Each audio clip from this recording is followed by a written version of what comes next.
BJP और RSS का पूरा फोकस बंगाल पर है और बिहार पर। लेकिन बंगाल बीजेपी और आरएसएस का सबसे बड़ा टारगेट है, क्योंकि बंगाल का बांग्लादेश से बॉर्डर शेयर करना तेजी से बढ़ती डेमोग्राफी बदलने के साथ अब राज्य की सत्ता से दूर रहना पार्टी और संगठन के लिए एक बड़ा चैलेंज है। लेकिन अब बंगाल फतह करने के लिए आरएसएस मैदान में है। क्या है आरएसएस का बंगाल और बिहार प्लान, इस रिपोर्ट में डिकोड होने जा रहा है।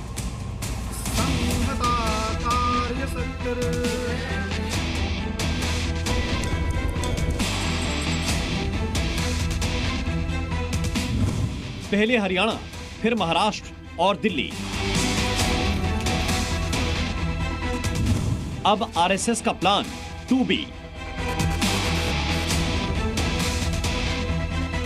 हरियाणा, महाराष्ट्र और दिल्ली जीतने के बाद अब बंगाल और बिहार चुनाव पर सबकी नजर टिकी है।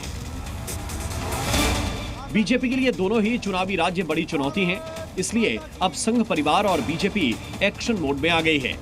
बीजेपी के लिए टीएमसी बड़ी सिरदर्द बनी हुई है। भागवत का 10 दिनों का बंगाल दौरा इसलिए भी अहम है क्योंकि बांग्लादेश में तख्ता पलट के बाद बॉर्डर पर तनाव है और अगले साल पश्चिम बंगाल में चुनाव है। इसलिए अब बंगाल में हिंदुओं को एकजुट करने के लिए आरएसएस ने अपना प्लान एक्टिव कर दिया है। भागवत 10 दिन तक बंगाल दौरे पर रहे। 16 फरवरी को रैली के साथ दौरे का समापन हुआ। मोहन भागवत ने बंगाल में कई अहम बैठकें की।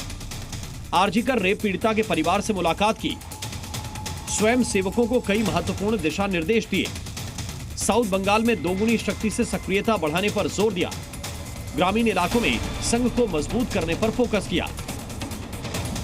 संघ क्या करना चाहता है, तो एक वाक्य में इस प्रश्न का उत्तर देना हो तो संघ संपूर्ण हिंदू समाज का संगठन करना चाहता है। हिंदू समाज का संगठन क्यों? क्योंकि इस देश का उत्तरदायी समाज हिंदू समाज है। देश का भाग्य परिवर्तन करने के लिए तो समाज को तैयार होना पड़ता है। कितना भी अच्छा समय हो, समस्या नहीं ऐसा कभी होता नहीं। छोटी मोटी समस्याएं हमेशा रहती है, कभी ज्यादा समस्याएं, कभी बड़ी समस्याएं, कभी छोटी समस्याएं। परंतु समस्याएं क्या है इससे फर्क नहीं पड़ता। समस्याओं को झेलने वाला कितना तैयार है। अपने देश के सामने अनेक समस्याएं हैं, ठीक है। कब नहीं थी और किसके सामने नहीं थी, किस देश के सामने नहीं थी? सबके सामने थी। समस्याओं का होना महत्वपूर्ण नहीं है, समस्याओं का प्रतिकार करने वाले हम हैं। बंगाल में 2011 से ममता का राज है, लेकिन फिलहाल आरजी कांड के बाद ममता बनर्जी बैकफुट पर हैं। आरएसएस बीजेपी इस मुद्दे को भुनाने के लिए कोई कोर कसर नहीं छोड़ना चाहती, क्योंकि भले ही पिछले 2 चुनाव में बीजेपी मजबूती से लड़ी हो, लेकिन सत्ता पर काबिज होने में कामयाब नहीं हो पाई। इसलिए अब बीजेपी आरएसएस मिलकर बंगाल फतह करने के प्लान पर काम कर रहे हैं। इसके लिए ममता के खिलाफ एंटी इनकम्बेंसी का माहौल बनाना, ममता सरकार के खिलाफ करप्शन का मुद्दा उठाना, नए नेताओं और कार्यकर्ताओं को बीजेपी से जोड़ना, बीजेपी का वोट प्रतिशत बढ़ाना और हिंदुओं को एकजुट करना बड़ा एजेंडा है, जिसके लिए यूपी उपचुनाव में जीत का परचम लहरा चुके सीएम योगी भी फ्रंट फुट पर हैं। हिंदू होने का मतलब विश्व कल्याण का मार्ग प्रशस्त करना। हिंदू होने का मतलब भारत की एकता और अखंडता की गारंटी देना। हिंदू होने का मतलब केवल मनुष्य ही नहीं, चराचर जगत की सुरक्षा की गारंटी देना।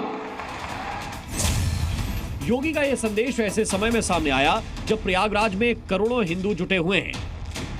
योगी ने कुंभ के जरिए सनातनी एकता का बड़ा संदेश दिया है, जिसका फायदा आने वाले बंगाल और बिहार चुनाव में मिल सकता है, क्योंकि बंगाल में ममता ने साफ कर दिया है कि टीएमसी बंगाल चुनाव अकेले लड़ेगी, किसी के साथ गठबंधन नहीं करेगी। ऐसे में बीजेपी के सामने मौका होगा कि दिल्ली हरियाणा की तरह बंगाल में भी विपक्ष में फूट का फायदा उठा सके, क्योंकि कांग्रेस और लेफ्ट साथ चुनाव लड़े तो ममता की वापसी मुश्किल हो जाएगी। दिल्ली में कांग्रेस का वोट प्रतिशत बढ़ा, जिससे आम आदमी पार्टी को नुकसान हुआ और बीजेपी की सरकार बन गई। कुछ ऐसा ही प्लान बीजेपी का बिहार के लिए भी है, क्योंकि वहां भी प्रशांत किशोर के एक्टिव होने से आरजेडी टेंशन में है।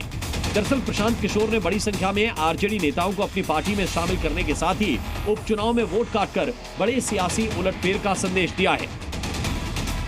दूसरी तरफ नीतीश बीजेपी की जोड़ी पहले से विपक्ष पर भारी पड़ रही है।